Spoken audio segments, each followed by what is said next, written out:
çox elə yuxarıdan getmək lazım deyil. Sənin sevgilin kimdir, sənin sürdüyün maşın, o qatar getdi. Yəni xoşa gəlməz halların olmasını istəmirsən. Ünvanını tanısın ki, kim. Seyir, çox gözəl səsin var. İfa tərzin fərqlidir. Amma az-az görünürsən efirlərdə, ümumiyyətlə tədbirlərdə. Bəli. Mənlə əlaqədardır? Əvvəla sizi salamlayıram. Hələ el şənliklərinə getmirəm.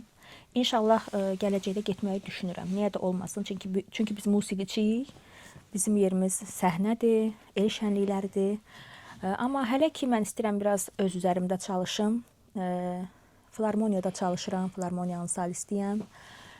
Dövlət tədbirlərində iştirak edirəm. Hələ ki bir balaca istəyirəm öz üzərimdə işləyim. Yeni bir şeylər ortaya, ərsəyə gətirək. Zamanın axarına buraxmışam. İnşallah, yəni yox demirəm el şənliklərinə. Eyni zamanda hiss olunur ki, biraz elə bil çəkinirsən bu show biznes qazanında qaynamaqdan. Qalmaqallardan mı qorxursan, yoxsa nədənsə belə biraz çəkingənlik var səndə?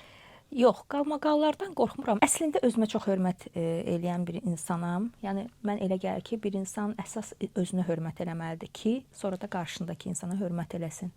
Yəni mən istəmirəm şəxsi həyatla mı deyək, başqa bir şeylərlə gündəmə gəlmək istəmirəm. Mən istəyirəm sırf yəni sənətlə. Yəni sənət barəsində o qədər özgüvənim var ki, yəni bu insanda məncə çox gözəl bir şeydir.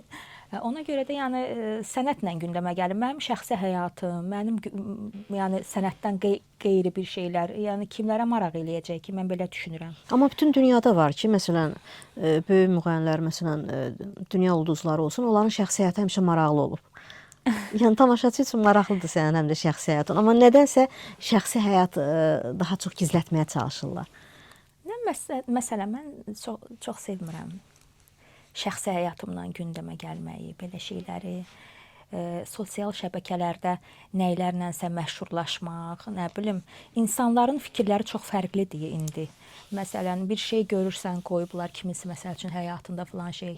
Yəni hər kəs özünə hörmət eləmir. Orada elə şeylər yazılır ki, yəni mən özümə hörmət eləyən insanım da, yəni mən qəbul eləyə bilmirəm ki, bəlkə də o insanın heç şəxsiyyəti, yəni o deyil. Amma orada elə danışır, elə fikirlər bildirir ki, yəni sevmirəm. Ona görə də yəni sənət barəsində nə olsa, yəni o yetərli, yəni gücüm var, ifa falan, bu şeylərlə cavab verərəm. Səncə bu günlərim yalnız sənətlə irəli getmək mümkündür? Mən düşünürəm ki, mümkündür. Çünki yenə də deyirəm, mən həmişə bu fikrimi deyirəm və üstündə də dayanıram ki, istəmirəm yəni mən böyük bir kütlə məni sevməyə bilər. Yəni bu adi normal haldır. Az kütlə olsun, yəni zövqlü musiqi başqa bir şeydir də. Yəni bunu da hər adam anlamır. Yəni göz qabağında da hazırdakı necə musiqilər səslənir efirlərdə. Yeni çıxan müğənnilər daha çox sənətkarlar tərəfindən tənqid atəşinə tutulur. Gövhər Rzayeva belə bir fikir səsləndirdi ki, yeni çıxan müğənnilər sənəti qara günə qoyublar. Əsaslandırır ki, məsələn, çıxırlar efirə, ağızlarına gələn danışırlar, fironluq eləyirlər. Düzdür. Hansı ki, bir ay toya getməsələr, həmin müğənnilər acından öləsidir. Yəni, bunlara fikrin necədir? Yəni, səncə gündəmdə qalmaq üçün, yəni efirlərə çıxıb meydan sulamaq sənətkarın yanında nə dərəcədə doğrudur? Birincisi, Gövhər xanımı hörmətimiz var, illərin sənətkarıdır Gövhər xanım. Yəni hər halda adam bilir nə danışmaq lazımdır, yəni onu normal qəbul edirəm. Amma bilirsiniz necə, hər kəsə yəni aid deyil də bu. Yəni bəlli kütlələr var ki, yəqin ki, xanım onları nəzərdə tutub deyib. Yəni mən heç də yəni o sözü öz üzərimə götürmürəm bir gənc ifaçı kimi. Çünki mənim musiqi təhsilim var, mənim muğam təhsilim var. Mən gözəl xanəndələrdən, gözəl sənətkarlardan illərdir dərs alıram. Muğamın sirlərinə yiyələnmişəm. Yəni bu sözlər heç məni yəni narahat eləmir. Yəni mən özümü o kateqoriya musiqiçilərin içində görmürəm, o dediyi ifaçıların. Ona görə də hörmətlə yanaşıram fikrinə. Amma var belə müğənnilər. Əlbəttə var. Niyə yoxdur ki? Mən belə düşünürəm ki, bir insanın sənəti varsa, o heç vaxt belə qara PR-lara getməz. Mən belə düşünürəm.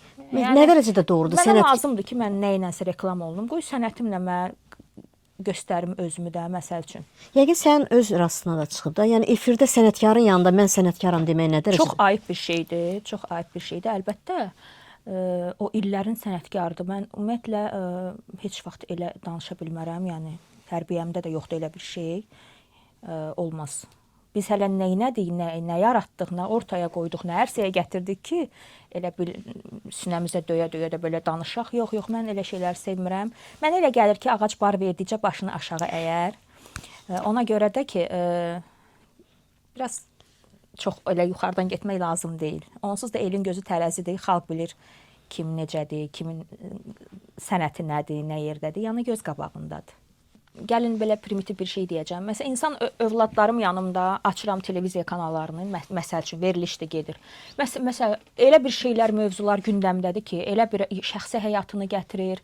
Nə bilim, biri toyda pulları başına səpirlər, onu reklam eləyir. Biri nə bilim Sevgilisini reklam eləyir. Biri çox üzr istəyirəm, bədənini göstərir. Biri nə bilim, mən belə şeyləri sevmirəm. Yəni o insan gərək özünə hörmət eləyə də. Yəni kimə nə maraqlıdır ki, sən özünü reklam eləyirsən, başına pul səbəb oldu, getdi. Yəni ona ehtiyac yoxdur o ictimailəşdirməyə, onu belə sosial şəbəkələrdə. Yəni mən sevmirəm elə şeylər. Düz deyə ümumi danışanda elə bil ki, bir ucu da gəlib adama çıxa bilir. Yəni gənc ifaçı olaraq, yəni ona görə yəni qurunun oduna bəzən yaşda yanır. Yəni istəmirəm də belə şeylər olsun.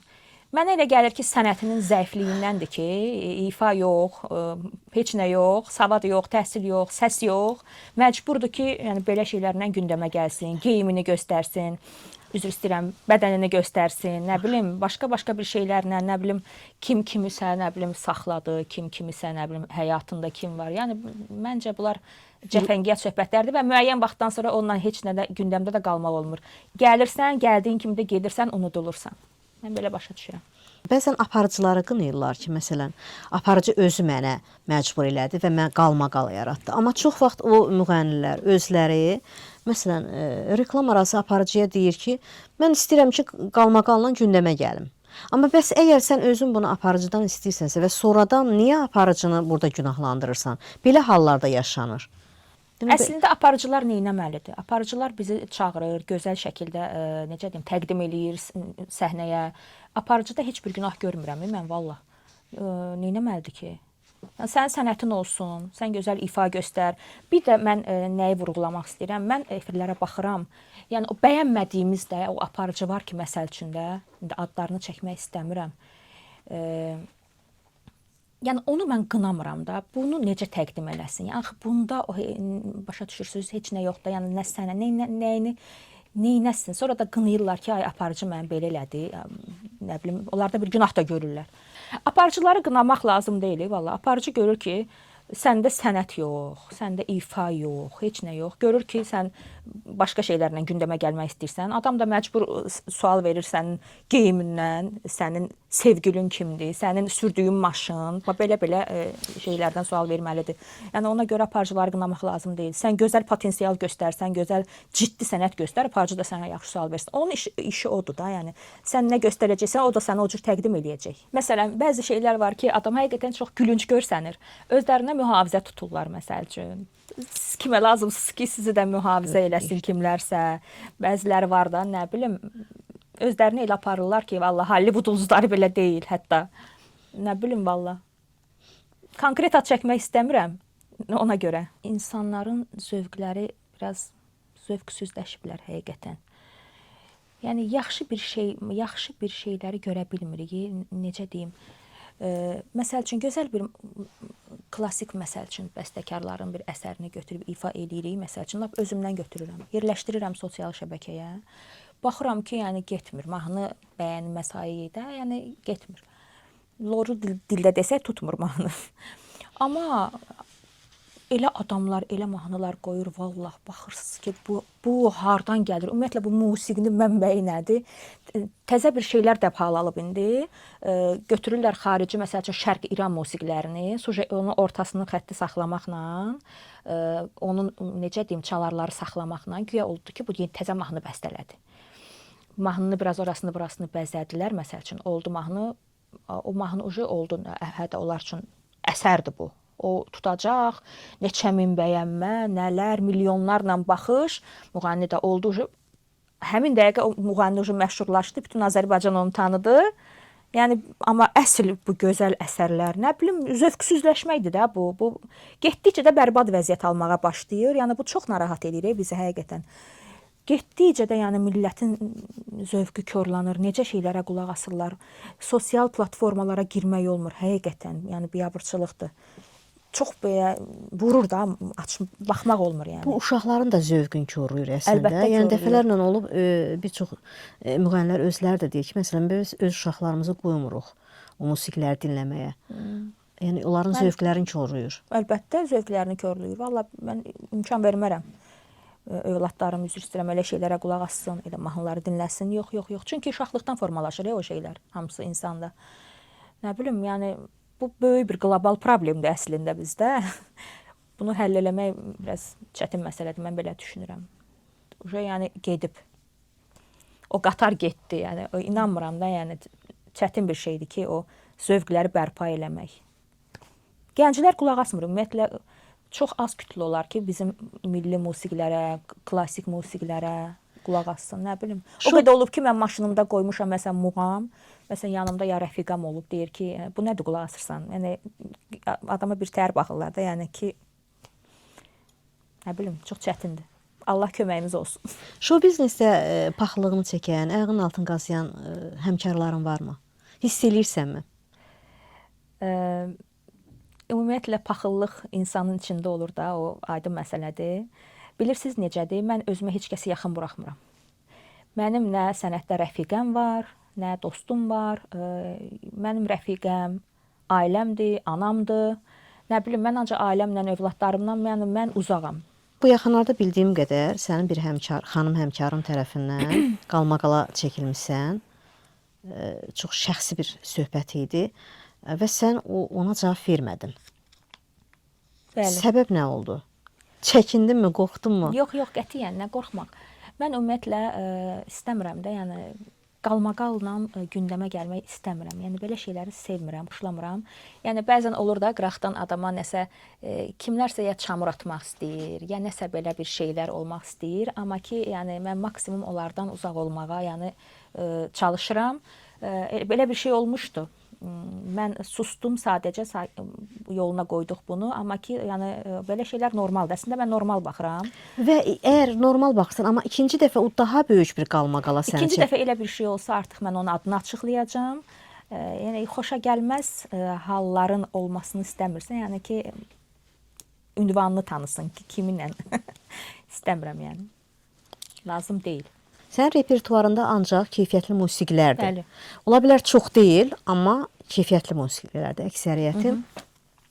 Repertuar seçiminə kim nəzarət eləyir? Əvvəla mən özüm ifaçı kimi mahnı mənim ürəyimə yatmalıdır ki, ruhumu oxşamalıdır ki, mən o mahnını ifa eləyim. Amma hazırda Aygün xanımla, Aygün Səmədzadə ilə çalışdığıma görə, yəni bir çox məsləhətləri ondan alıram. Aygün xanımın qadağaları odur ki,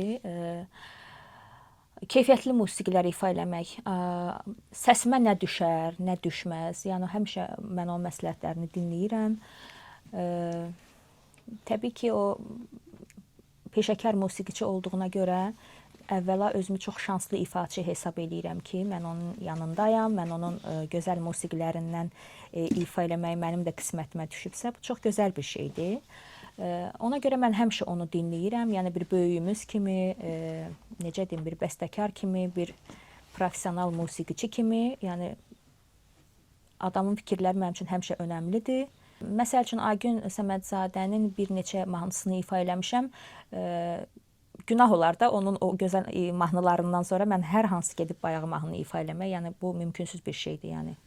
İfa eləyə də bilmirəm. Vallah o mahnılar adamın yadında da qalmır. Bunları necə, yəni oxuyurlar, ifa edirlər, mən anlaya bilmirəm. Yəni sadəcə olaraq mən özümə güvənirəm. Bunu səsimlə, sənətimlə, musiqi təhsilimlə, necə deyim, istedadımla, ona görə heç kəsdən nə çəkinəcəyim var, nə qorxacağım var. Bu meydan, bu da şeytan. Yəni kimsə özünə güvənirsə, mənim qarşıma çıxa bilər. Yəni burada heç bir problem yoxdur. Əslində də mənə çox maraqlı olar. Görüm, yəni bu inadkar fikrimə mənim rəqib, qarşılıq verən olacaq, olmayacaq. Müğənnilik əslində çox gözəl sənətdir. Gəlin bu sənəti ucuzlaşdırmayaq. Bəzi müğənnicilərə görə bu sənəti ucuzlaşdırmayaq. Əgər səsiniz varsa, səsinizi göstərin, bədəninizi yox. İnanın ki, artıq bezmişik, yəni təngə gəlmişik. Təşəkkür edirəm Sehri, gəldin, çox maraqlı yeniliklərini bölüşdün, fikirlərini bölüşdün. Necə oldu təəssüratın? Təəssüratım çox gözəl. Az da olsa ürəyimi boşalda bildiyim şərait yaratdınız. Cəvahir xanım, sizə sonsuz təşəkkür edirəm dəvətinizə görə. Sizin bütün kollektivə təşəkkürümü bildirirəm. Yeniçağın müsahibələri həmişə olduğu kimi öndədir, birincidir. Sizin rəhbərliyə hər kəsə təşəkkür edirəm. İşlərinizdə uğurlar arzu edirəm. Hər zaman daima irəli. Təşəkkürlər. Mən təşəkkür edirəm.